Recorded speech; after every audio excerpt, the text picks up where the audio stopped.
understand there's something fishy going on in Redondo, and there's a couple of fish I think we can save.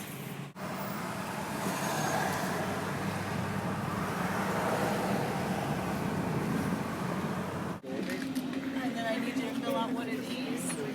Sorry, what do we do here? So I need to replace. Crew. What are we gonna do with crew? Yeah. Okay, Marcel. Okay, let Sandy or Pete know that. Marcel. Yes. She's a good guy. We work together. Right there. Okay, they need to sign it. They've been signed in 5 of us. together. How come this didn't happen in any other harbors, like over Because they Marine? swam into our, it's a bait ball of sardines that swam into our harbor. Jay.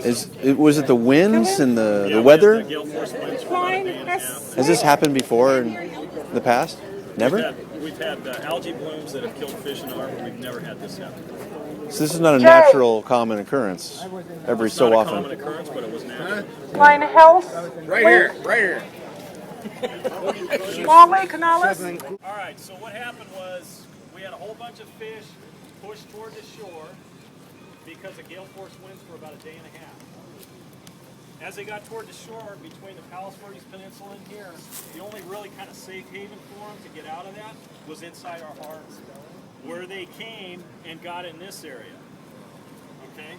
Once they got in there, these things they're out of breath. They were tired from fighting it. This is what the biologists and everybody had said.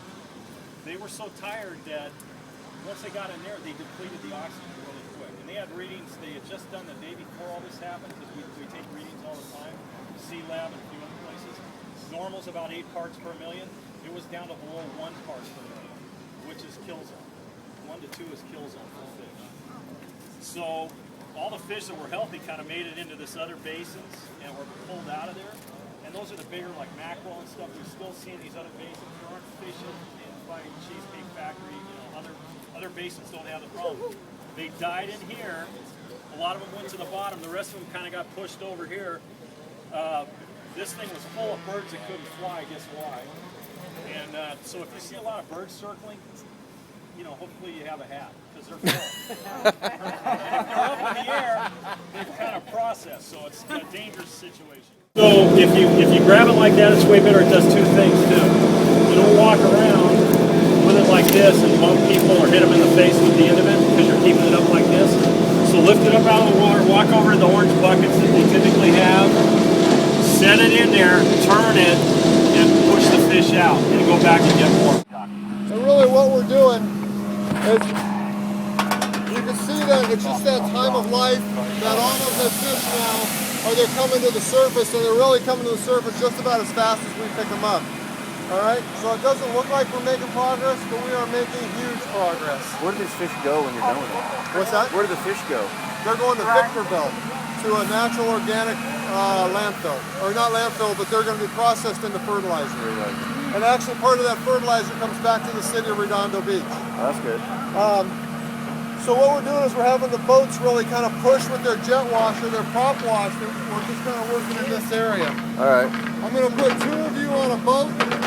Anybody get seasick? Anybody have problems with boats? No. All I used to. I got so over you it. 2 I'm going to put on a boat. Alright, and all you're going to do is just go I'm around on a boat. and pretty much, and it's network and it's a lot of grunt work. Alright? But they're The good. rest of you, we're just going to put along the dock here and just to kind of work between the boats. All And right. we're eventually going to start moving, headed in that direction, but at least now we're just kind of doing this. Alright. We're going to give you buckets Alright. and nets. When your bucket is full, there'll either be a city worker that comes by with a wheelbarrow, or if this is the collection point right here where all the fish, you're listening here, okay? Because I don't want you in the water. I hear you.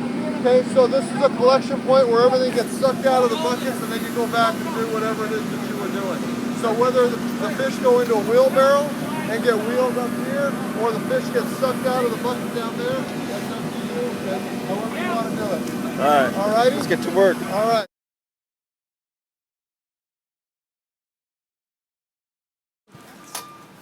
You got my net, damn it. It's a nice net. That's a badass net right there. We got lunchtime, they said. Let's do it. Sandwiches and shit. And sandwiches and fish. Fish sandwiches. Are you enjoying the fish fry over here? Oh, I'm having a blast. Last for I the thought you just past. cleaned that area.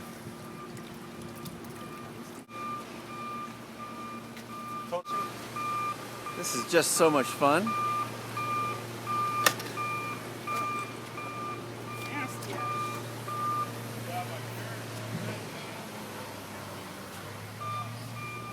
Lunch.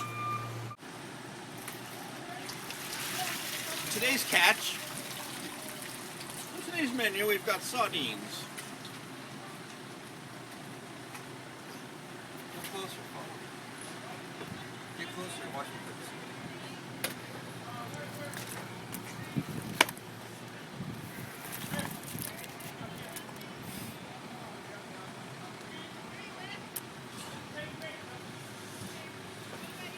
Get real closely.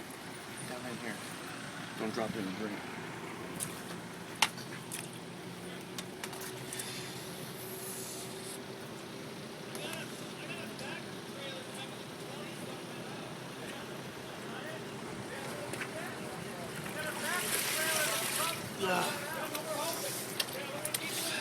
Jesus.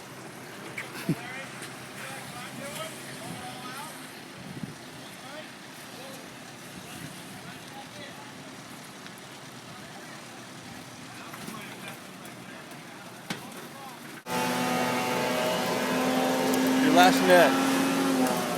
Oh, please. One more net. Just one more No more net. nets. Dude, the hard thing right there. No more nets.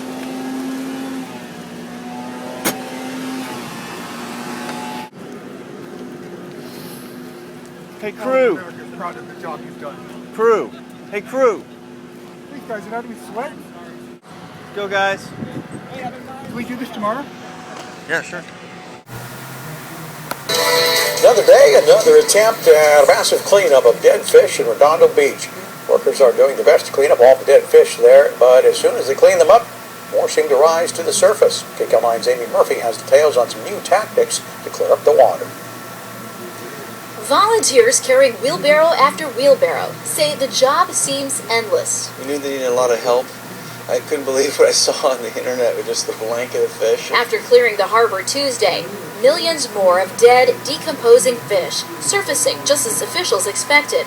The decomposition process and gases associated with it helping to push the sardine carcasses to the top of King Harbor. As we anticipated, this is when the dead fish are starting to rise to the bottom. So in one sense, it makes it a little more easier because we can continue with the skimming operations. This veterinarian let his workers have the day off if they would help him volunteer in the cleanup. I thought we'd just do a good thing. We gotta bring the crew down. We're a little bit slow on Thursdays for some reason. So I said, let's go down there and clean up a little bit. I had no idea it was gonna be like this. Hector of Athens Services is transporting 20 tons of fish a day to a Victorville compost company. That's a lot of fish. Dead fish. While authorities are trying different methods of cleanup, like skimming the surface with large booms, area residents are getting frustrated and offering up their own theories on the best way to get to all of those fish at the bottom. This man believes his dry ice theory will get all of the fish to the surface. Cleanup crews have been trying everything, including this vacuum system behind me. Initially, it had been scooping up too much water along with the fish, so they're combining two of the methods. They're skimming the surface with the booms, and then they're using the vacuum system to vacuum the fish from the surface. In Redondo Beach, Amy Murphy, KCAL 9 News. Actually, those are pork. We did twice the job in 4 hours.